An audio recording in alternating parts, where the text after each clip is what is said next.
आज आसतु आम रसुण चपार उपकारिता विषय जानिबा। आपण माने जदि रसुण चपा को अदरकारी भाभी फोपाड़ी दौथांती तो आपण माने आज ये वीडियो देखला पर पाखरु आउ आपण माने जोटे रसुण चपा को अदरकारी भाभी आउ फोपाड़े ना। ताले चलतु जानिबा कौन यार आमर उपकारिता पाइबा। खाद्यर स्वाद बढ़ाइबा पई रसुण प्राय प्रत्येक घरे व्यवहृत हुए। यह केवल स्वादरे भल करे नाही ता सहित स्वास्थ्य पई मध्य ये लाभदायक अटे। किंतु जदि आपण यहाकू व्यवहार करने समय रे यार चोपा को फिंगिबारे भूल करुछंती तेबे आपण माने आजी पाखरु आउ चोपा को फोपाड़े नाही। गुड आफ्टरनून आपण मानकु समस्त को मो तरफ नमस्कार। आशा करछि आपण माने समस्त भलरे थिबे। मु भी भलरे अछि। चलंतु वीडियो आरंभ करबा।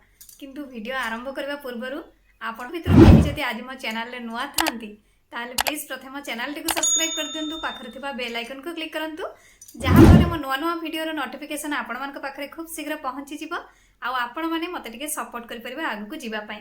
आ एते रसुण प्राचीन कालरू खाद्यर स्वाद बढ़ाइबा सहित आयुर्वेदिक औषध व्यवहार करी आसुछि।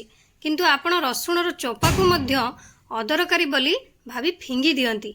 ताहले वर्तमान ठारू जानी रखंतु जे रसुण परी आमे मध्य रसुण चोपा ठारू अनेक स्वास्थ्य उपकार पाई परिबा। केवल एतिकी नुहे रसुण चोपा मध्य खाद्यर स्वाद बढ़ाइबा पई व्यवहृत हुए। रसुण रो चोपा एंटीबैक्टेरियल एंटी फंगल एंटी वायरस गुण रे भरपूर अटे जहाँ चोपा एवं पनीपरिबा रे रंधा जाई परिबो।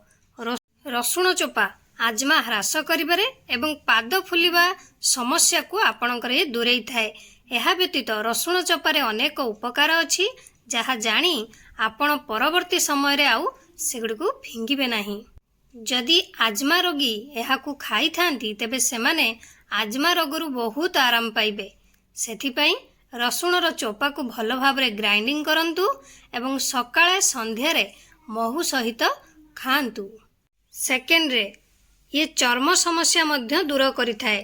तेणु जो मानकर एक्जिमा समस्या थाए सेमाने कोन करिवे ना रसुण चपा को किछि घंटा पई पानी रे भिजेई देबे तापरे छाणी देबे। छाणी दे सारला परे आपण माने सही पानी रे आपणकर जो जगार एक्जिमा हेछि सेठी सफा करिवे। सफा करिबा द्वारा आपणकर एक्जिमा भल होई जिवो कारण एथिरे थिबा एंटीबैक्टेरियल गुण गुड़िक अत्यंत प्रभावशाली जहाँ चर्म रे थिबा उत्तेजना को दूर करिथाए। सेमती नेक्स्ट रे रसुण चपा आपणकर पाद फुलिबा बा पाद जंत्रणा एसबू को आपणकर दूरेई थाए। सेथिपई आपण माने रसुण चपा को पानी रे भल भाबरे फुटेई देबे तापरे पाद को सही पानी रे बुड़ेई किछि समय रखिबे। देखिबे आपणकर पाद फुलिबा समस्याटी चली जिवो। किंतु नख उषुम थिला अवस्था रे आपण माने पादटी को बुड़ाई की रखिबे। सेमती आपणकर केश समस्या को मध्य ये ह्रास करिथाए। रसुण चोपा साधारण केश समस्या दूर करिथाए। सेथिपई रसुण रो चोपा को पानी रे भल भाबरे फुटेइबे तापरे ठंडा करिवे। ठंडा हो सारा पर यह केश रे लगेइबे किंबा ग्राइंडिंग करिकी बरং आपण माने भी लगेई परिबे।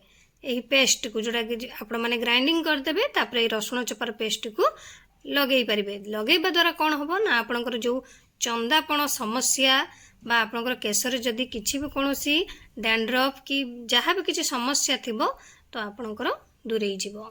एही चोपा को आपण माने खाद्य रे मध्य व्यवहार करि परिबे। जदि आपण माने जेकोसी तरकारी करचंती बा सूप फूप जहाँ भी किछि करूचंती भजा फजा तो आपण माने कोन करिवे ना एई पानी ए चोपा को किछि समय पानी रो फुटेइबे तापरे आपण माने एई पानी को यूज करि परिबे। आशा करुछि आपण मानको ए रसुण चपार उपकारिता विषय रे जानी भल लागिथिबो। तेणु आजी पाखरु आउ ए रसुण चपा को आपण माने फोपाड़िबे नाही। ए रसुण चपा आपण मानकर बहुत काम रे आसी पारे। ताले रखुछि पुणी देखाबो नेक्स्ट वीडियो रे। किंतु आपण माने please like comment share subscribe करिया पे भूलिबेनी। मते ताले विदाई दियंतु। नमस्कार।